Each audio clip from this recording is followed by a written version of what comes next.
دل میں گوٹھواری دے جو دل یہ طے کرے کہ نہیں، آج کا مجمع یہ طے کرے کہ آج کے بعد میری کوئی نماز بغیر تکبیر اولیٰ کے صفحہ اول کے جماعت کے بغیر نہیں ہوگی، کوئی دن میرا بغیر تلاوت کے نہیں، کوئی دن میرا ذکر کے بغیر نہیں، کوئی دن میرا دعا کے بغیر نہیں، میرا ہر کام سنت شریعت پر، اور کوئی دن میرا امت کے غم کے بغیر نہیں، اور کوئی مہینہ میرا دعوت کے بغیر نہیں۔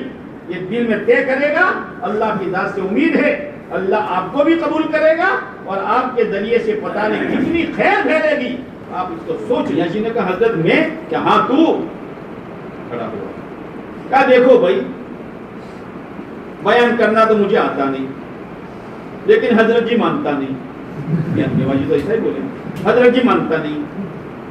دیکھو میں کہانی سناتا ہوں آپ کو۔ ایک دیہاتی تھا، 2-4 جانور رکھتا تھا، دودھ جمع کرتا تھا، دہی بناتا تھا، پھر مکھن، اور مکھن کو ایک مٹکی میں جمع کرتا تھا، پھر گھی بنا کر بیچتا تھا۔ اس کے 2 چھوڑے تھے، ایک بڑا ایک چھوٹا۔ جب وہ مٹکی بھر گئی مکھن کی تو اس نے کہا او بیٹے، بڑے بیٹے سے کہا او چھوڑے وہ مٹکی لا تاکہ گھی بناویں۔ وہ تو اٹھا نہیں۔ چھوٹا اٹھا، ابا کہہ رہے ہیں، ابا کہہ رہے ہیں۔ اب وہ چکنی مٹکی مکھن کی پھسلی اور ٹوٹی۔ تو میاں جی نے علماء سے پوچھا یہ دیہاتی کس کو مارے گا؟ توڑی ہے چھوٹے نے کہ بڑے کو؟ اس لیے کہ اس کو اٹھانی چاہیے تھی۔ میاں جی نے کہا یہ دعوت و تبلیغ کی مکھن سے زیادہ چکنی اور نازک مٹکی تم بڑے چھوڑے ہو، تم کو اٹھانی چاہیے تھی، تم نے اٹھائی نہیں ہے۔ ہم چھوٹے چھوڑے اٹھا کے پھر رہے ہیں، اگر ٹوٹی اور کمی ہوئی خدا تمہاری گردن کو ناپے گا۔ چیخیں نکل گئی علماء۔ ہماری ذمہ داری ہے تعلیم میں ہم آگے ہو، گشت میں ہم آگے ہو، گھروں کی ملاقات میں ہم آگے ہو، پن کوسے میں ہم آگے ہو، امت پر ہماری نظر ہو۔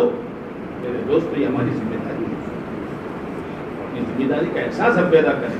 اپنی ذاتی زندگی، دعا کا اہتمام، 15-20 منٹ اللہ کے سامنے آہوزاری، روزانہ تلاوت کا اہتمام، اللہ کا ذکر۔ وراثت میں یہ بھی ہے، ہمارا کوئی دن دعوت کے بغیر نہیں جانا چاہیے، ہمارا کوئی دن امت کی کڑھن کے بغیر نہیں گزرنا چاہیے۔ تو حسن بصری رحمۃ اللہ علیہ جا رہے تھے آخری بار، کسی نے کہا او فقیر، یاد آیا آپ کو؟ دیکھا نہیں۔ او فقیر، دیکھا نہیں۔ اسی دفعہ دیکھا، مجھے بلاتا ہے، ہاں ہاں آپ کو کہہ رہا ہوں کہ میں کہاں فقیر ہوں؟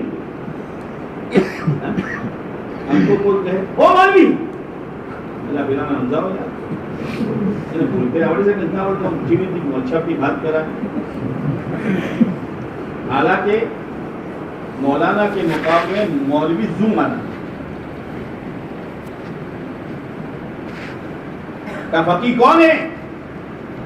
کہ فقیر وہ ہے جو دنیا کا زاہد ہو، آخرت کا راغب ہو، دنیا سے زہد بے پرواہ اور آخرت کی رغبت۔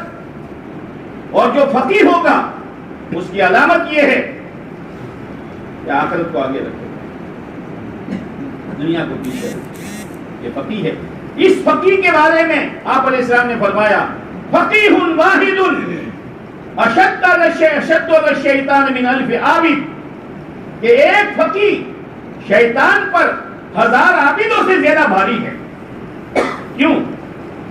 اس لیے کہ عابد عبادت میں لگا ہوا ہے، بعض دفعہ کچھ پتہ نہیں بیچارے کو حلال کیا حرام کیا۔ ایک بڑے میاں جب بھی دیکھو مکروہ وقت میں نماز پڑھے، ان کے بیٹے نے کہا بابا آج ڈیمو تو نماز نہ بڑھائے، اللہ منع خبر سے، اور منہ اللہ نے نہ گیدو سے تو منہ نماز پڑھوں تو مارو اللہ چٹلو راجی تھا کہ نہ کسو تو بڑھ بڑھ کر۔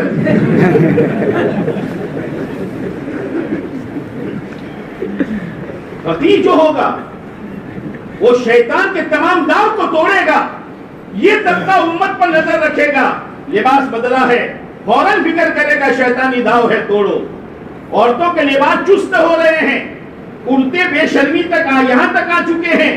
بھائی شیطان کا داؤ ہے, توڑو, عورتوں کو جمع کرو, عورتوں کی فکر کرو. بھائی مال کی محبت میں سود بڑھ رہا ہے, شیطان کا داؤ ہے. یہ فقیر داؤ کو توڑے گا. ایک عالم اور ایک فقیر 1000 عابدوں سے زیادہ شیطان پر